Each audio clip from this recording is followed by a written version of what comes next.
also for you to be able to live live live with kind of, what's this word I'm trying to use? Just be frugal, like being careful in your ways, in your spendings and everything. Because you can see in those days or before now, there are some things that we youths used to engage in, some extra, like my friend used to say, extracurricular activities. We used to engage in certain things, and at this moment now, I hear people say, no, I can't do this anymore. I can't go here anymore. People that are even driving cars, my friend will tell me that, see, I can't walk anyhow now. I have to be objective and be target based on wherever I'm going to and whatever I want to go and do, because there are a lot of costs that one will have to incur. So you try to minimize your costs, cut down your costs, contain it to a very minimal level that you can bear, and trusting God that things will get better somehow. For me as a person, I have never and will never lose hope in this country, not even in Benue State, but I hope that tomorrow or next, anyhow, someday, things will get better and we'll smile once again. So it's just time for sober reflection as well. You understand? So that maybe tomorrow I get an opportunity to be there in a position of authority. What will I now do differently? It's time to think about all those things at this moment. It is not when the opportunity comes and meets you unprepared. But right now, so many things are going through, personally, so many things are going through my mind, and I'm taking a sober reflection and trying to see. Thank you. All right. Okay. Thank you, Elijah. That was a good one. Thank you, Elijah. That was good. Yeah, you mentioned some very key things, right? Great. I've also had some conversations with Thomas. We talked a lot about I've also had some conversations with capacity building, going for trainings. We imagine people having data coming online just to come and install. Hello, did you hear me at all? Yes, we did. We heard everything, Elijah. Coming online. Yeah, so that's a very good one. You talked about remote jobs. These are things that we need to really sensitize people about. So, all right. I'm sure we'll have a lot of things lined up in subsequent episodes. But then let me also just throw this in, and then I'll just ask for Amos to be able to respond. So, Amos, now the elections have gone back, a lot of people, maybe it is not the person who got into office, and maybe I know him, maybe I don't know him. What do you think are the things that the youths can do to be able to get the attention of the government at the local level and be able to make the right impact at their local level? Amos.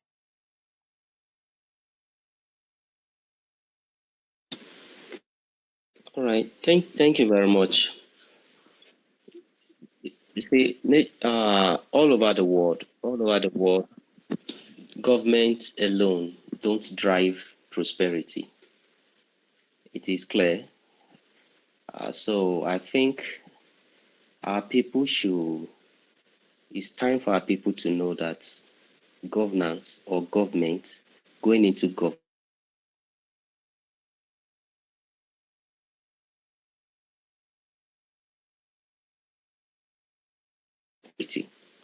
that is the problem we've always had.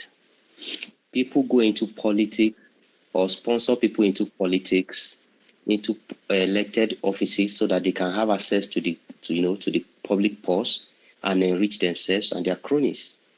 So the youths that are in the corridors of power or around politicians enjoy this patronage, forgetting that they are short time. And after those people leave office, they are back to ground zero. So what we need to do is to actually give our people a new orientation. And what is the new orientation? People need to develop businesses. When you develop your business, what you now need to do is to approach government and see how government can create enabling environments for these businesses to thrive. I give you an example. Our people are majorly agrarian. We youths can come together and develop agri-based businesses and approach the local government chairman to see how he can create conducive environment for maybe marketing of the products. Where we come from, there is a lot of orange orchard, and you see people coming in from the north and other parts of the country to buy. Now, if we have people who actually go into proper farming of these products, of these things, the local government chairman could be approached to create, to help remove the bottlenecks around the marketing. What we have in Ushongu local government, the challenge with the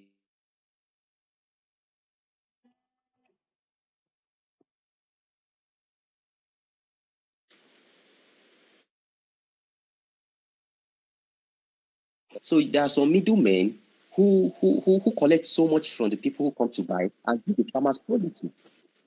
Now, how do we work around the marketing of that of the products our people produce?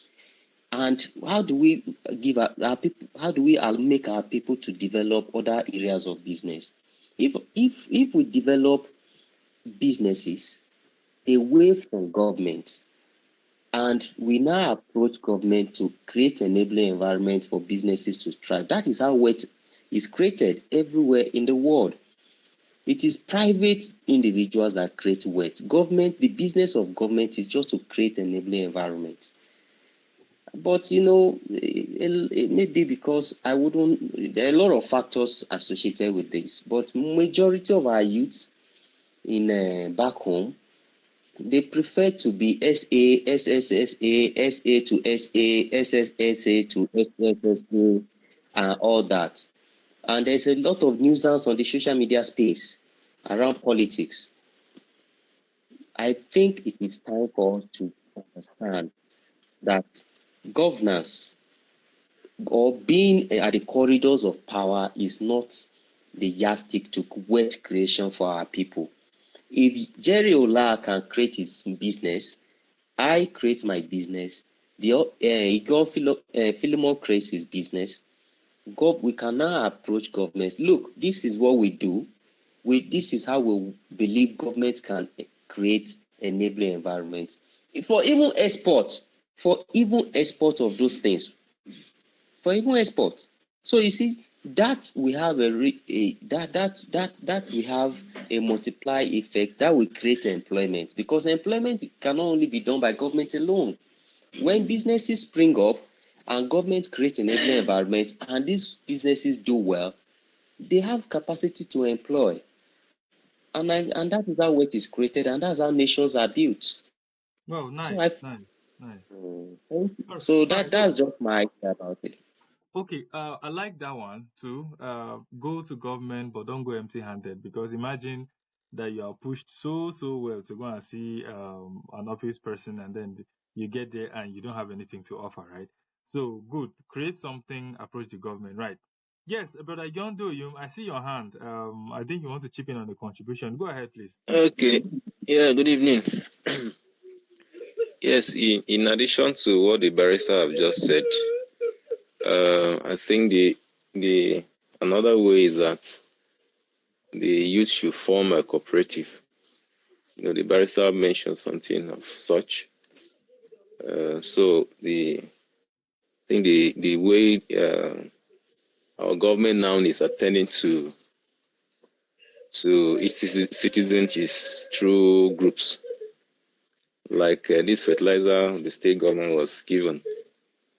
I saw so many, it was only groups like cooperative that were attended to, but there was one cooperative that even came to our church that they approached the government. In fact, for them, it was even at the federal level. So the government told them that their membership is not enough. So they came to our church that the church should give them members, they will make up the required membership that the government was requiring.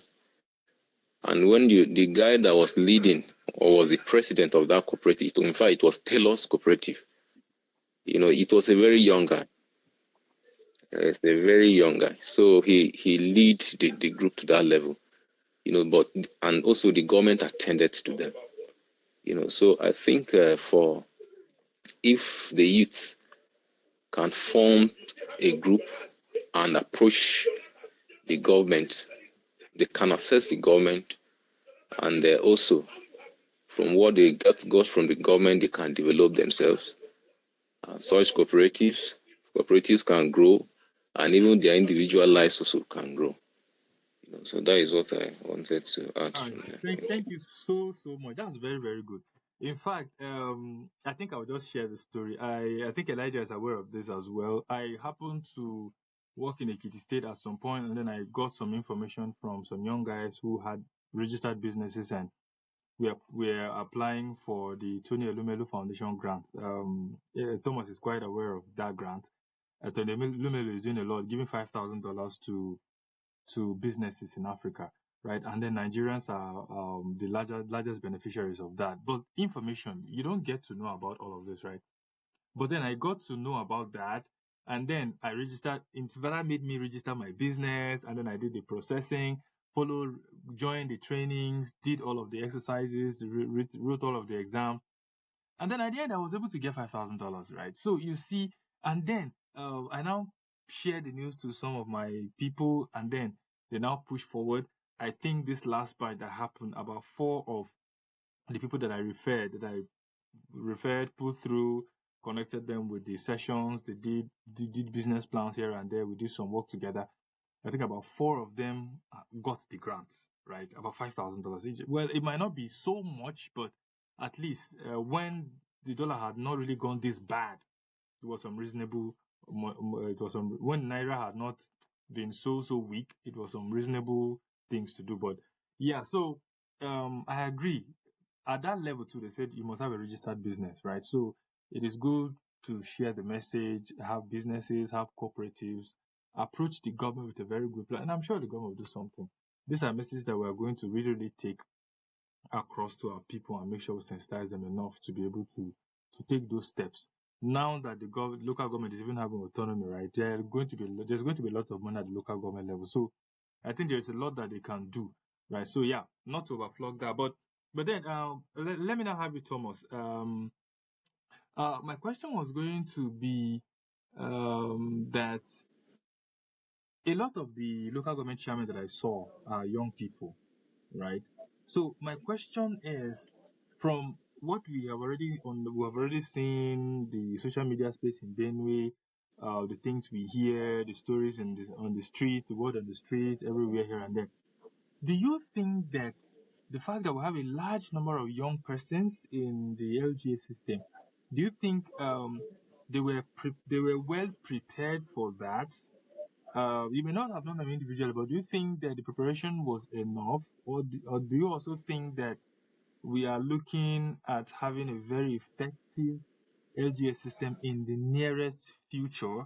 And then also to support to that, how do you think that the youth should now package their roadmap or their plans as they approach the local government system? Thomas, please. Thank you, Jerry. I first and foremost, can you hear me? Yes, please. First and foremost, I must appreciate Igondo. He's the guest. He's around. I think this is the first time we're having a guest around that actively participated, and he gave a very, very valid point. I want to appreciate him so very much. Hello. Yes, go ahead, please. Yeah. Well, thank you. Yes, we practically have 23 young people, relatively young people, right? Because I don't want to see myself as too young again. So we have practically 23 young people right now, relatively, with respect to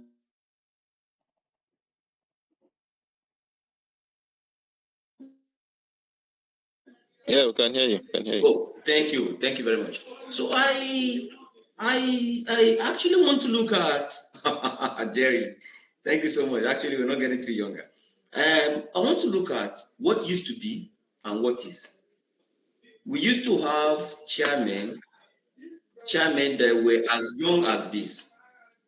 I'm from Ushongu, and I think categorically stating, Azu was as young as David when he was on chairman then.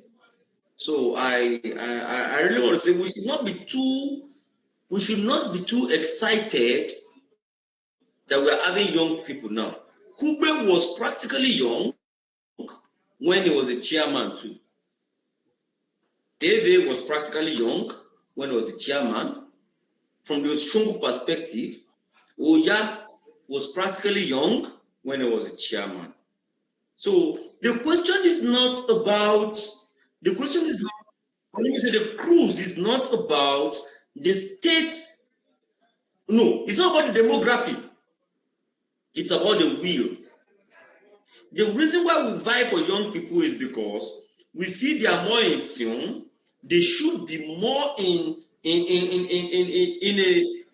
should be more in sync with current happenings and societal developmental moves. And that's why we keep talking about young. Because over the years, a lot of things have come on. The society has evolved. There's a global space evolving. And we expect that it should be somebody that is in sync with societal happenings that should be into leadership. So I want to say we have a lot of young people and there's a high hope. I don't want to talk about the outcome of the election because actually I'm not in the judiciary. That is left for the judiciary to decide. Just the way my brother Amos Wood, the barrister said. But the question is, we have chairmen as it stands. And if they are going to stay for 2 days, we should support them. Now, as young people, I went to the inauguration. I wanted to witness it. I was in Lissy, and I saw a lot of things. I saw a chairman that is fired to do something. He is fueled. He has the passion to do something. He wants to make a mark. He practically said he wants to be like Appellate. And I was like, okay, we're going to watch you. But we're not going to leave you alone because just like Elijah said, Mr. Elijah Lumba, are you there with me? Hello? Yes, I can hear you. Okay, thank you very much. I am a very optimistic and passionate person about the Nigerian state. I am passionate, I am fueled up, I am geared towards the positive and transformational Benue state. And that is why I'm here. So it pains me when I see young people say they do not see a hope in this country. I keep asking them, are you going to see a hope in Mars or in Pluto? Or are you trying to see a hope in the moon? When you have the Earth where you inhabit, you can't go more than the Earth. You have Africa where you inhabit. Some may not go above Africa. You have Nigeria where you inhabit. Some may not go above Nigeria. You have Benue. Some people will not go above Benue. The question is, we are youth. We have youth leading us. We should not let them fail. It is our responsibility as a young person not to allow somebody to fail. Right. Okay. Sorry, Jerry. Yeah. Okay. It's from God. Okay, great. No matter how transient it is, I think it's our responsibility to come up with blueprints. Come up with, okay, we are now doing accountability stuff. It is for their benefit and for the benefit of the society. It is not for us per se. Because we might end up putting resources in it. So the question is, youth should bring up blueprints. They should bring up, or they should bring up to succeed. We cannot do without them. They cannot do without us, and they cannot act in isolation. And if we don't go close, we need to go close. If we do not go close, we would not understand exactly what the problem is, and we would not be able to give our own support and our own expertise in the little way it is. I want to end this with a statement. Evil only persists when good men are silent. If you are good and you're silent and you're looking at evil prevailing, if you do not go close in, you will not be able to neutralize that evil. And when they do the litmus test, they will see the evil and they will not see the good. And of course, you are silent. And evil persists. All right, great. Thank you very much. Thank you very much, Thomas. That was a wonderful one. As we try to wrap up, I really appreciate the conversations. They are so amazing. It shows that there's a lot that we need to discuss, right? I'm hoping that I was discussing with Barrister Amos the other day. I'm hoping that we'll have a physical meeting very soon, and we'll plan for our first town hall meeting, and then we see if it is possible for us to have, once we have a certified forum, once we have that accountability organization registered and legal, we might now start pushing for collaborations where we'll have a roadmap for Benue, we'll have a blueprint that we want to discuss, and then all of the dissemination plans that we have to take it down to the local levels, right? So that as they get into office, we are in their ear, we are in their faces, they are seeing these things. The government is also knowing that something is really, really there. And the government also knows that, okay, an objective and a standalone organization is bringing out the scorecard, right? That's how Forbes started. They started like joke, and now they are the ones who declare somebody as the richest person in the world. So we can do that, I believe. So just as we try to wrap up, I'll take each and every one of us maybe a minute or two just to look at. There's a part of digitalization that we may not have time to talk around about that today, just to measure how far you think we are with digitalization, because the previous governments, the previous LGA systems that we had, you never really got the vibe of ICT in the LGA level. You never really got that vibe of digitalization. I remember when I was working in Lisi, there's this I think it was an ICT acquisition, a skill acquisition center that one of the state government had supported the LGA to do. I used to even know the man that was handling that. There were a lot of computers there. The structure was very fine. But I think the day I got the opportunity to go there, it wasn't really much wasn't really going on. But there were computers there, very nice computers and stuff. I don't know the state of that place, but I see that there is a gap between our LGA system and digitalization, which is what transforms, bringing about a lot of transformation now. Elijah talked about remote work there, that a lot of that can happen, a lot of skills that you can grab over the internet and then make yourself very, very self-sustainable. I think part of what we'll be having next is to discuss around digitalization and sustainability of the career, right? So just as a wrap up, I will start with Amos, maybe in a minute or two. What message do you have for the youth as regard elementary steps to having a sustainable career? 2 minutes, Amos. Okay, thank you. Well, I think before you even think about career, you must first of all seek knowledge. Even the Bible said, "My people perish for lack of knowledge." So that is the bottom line, and no nation can grow beyond the education of its people.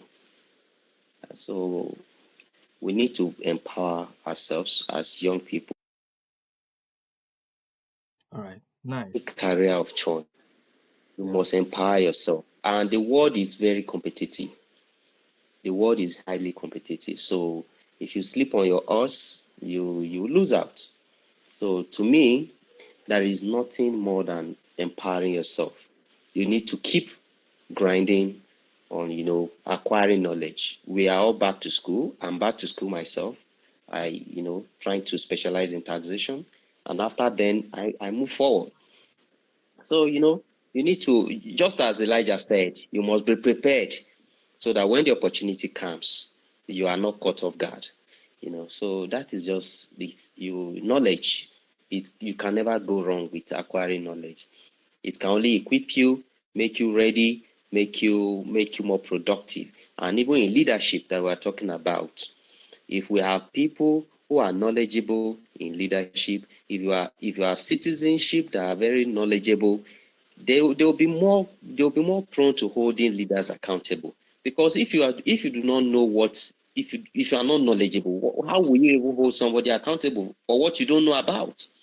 And you that you are leading, if you don't have knowledge of what you are going into, what are you going to lead? That is why we have people, leaders that are, they can't do much, and you cannot give what you don't have. That is it. I agree. So you need knowledge. You need knowledge to be able to deliver. You need knowledge to be able to advance your career. In all things, seek knowledge. Seek knowledge. And that's all I have to tell for now. Thank you. That's a good one. Seek knowledge. It's a very good one. All right. So, Elijah. So, I think I would like to get some final words from you as we wrap up.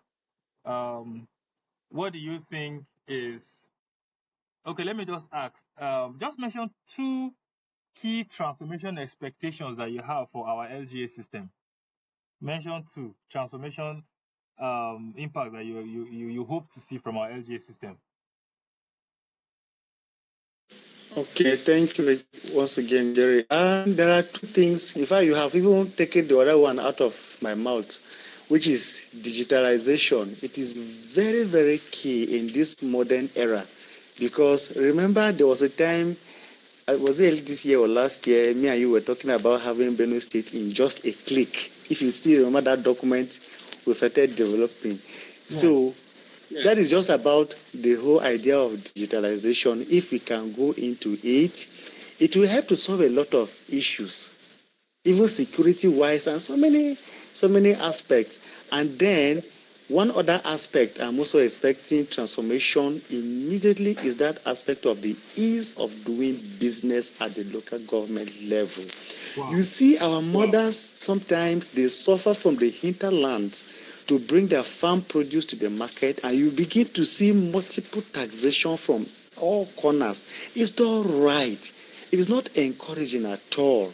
Multiple taxation, what does that mean? This one will come, you collect it to all to no avail. It does not make any sense. So that aspect,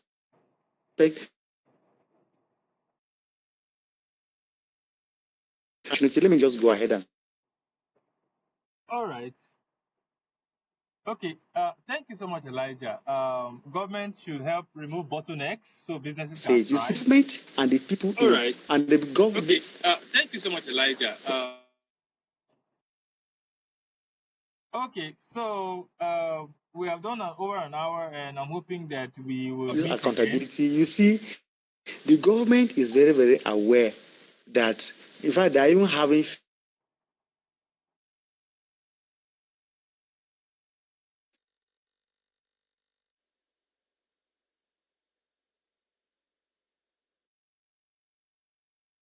You will not get financial statements or reports from them for 1, 2, 3, 4, 5 years, and you'll be quiet.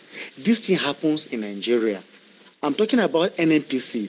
Do you know that from the inception of NNPC, because of fear of people asking some salient questions about their audited account, they never rendered a published account since their inception until around 2020. That is over 43 years of establishment. 43 years before they were able to tender a published account. Okay, Elijah. Do you understand?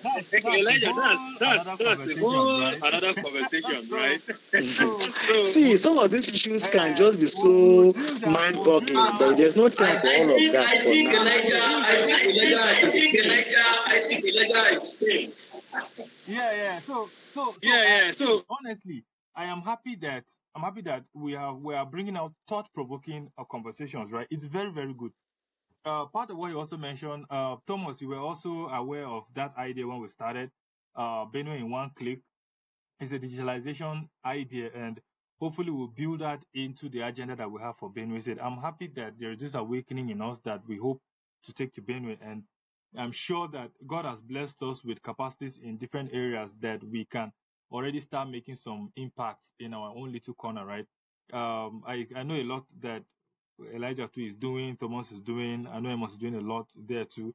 Igon too has been an inspiration to a lot of people. I have some capacity building platforms where people are being trained even beyond Benue State.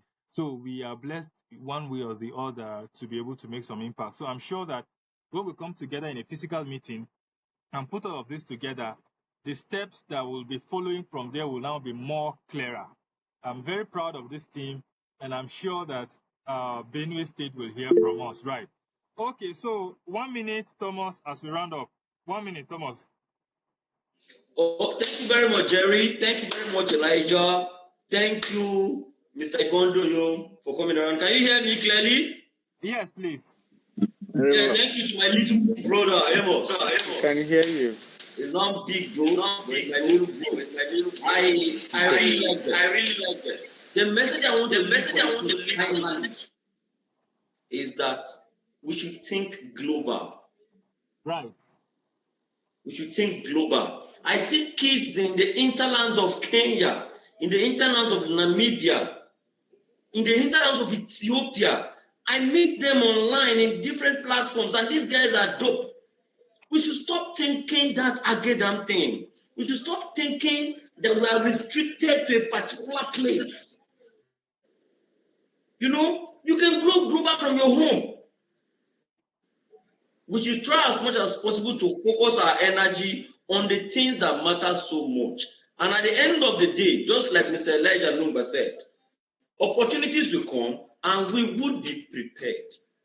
So finally, think global, think you, think transformation, think positivity, and think beyond your space. Very, very important. I think in that space, we'll be making waves, and then we can be working from home remotely, and you will be needed as much as you should be needed. Thank you very much. Thank you very much. Amos started with saying seek knowledge. Elijah talked around digitalization and boosting businesses. Thomas is saying think global, not local. And I say we put all of this together and we hold our people accountable. Thank you very much for your time. We're definitely going to have a physical meeting before our next podcast, right? So hopefully I'll also be making some arrangements around that, and I'll make sure to communicate so we can converge, have a physical meeting, and then take more clear steps into the future. And I'm sure that Benue will know what hits them in the positive direction. Thank you very much, and let's have a wonderful good night. Wonderful good night. All right. Thank you. Good night, everybody. It's a pleasure. Welcome, bro. You guys have done so well. Yeah, this is so good. Thank God. Thank God.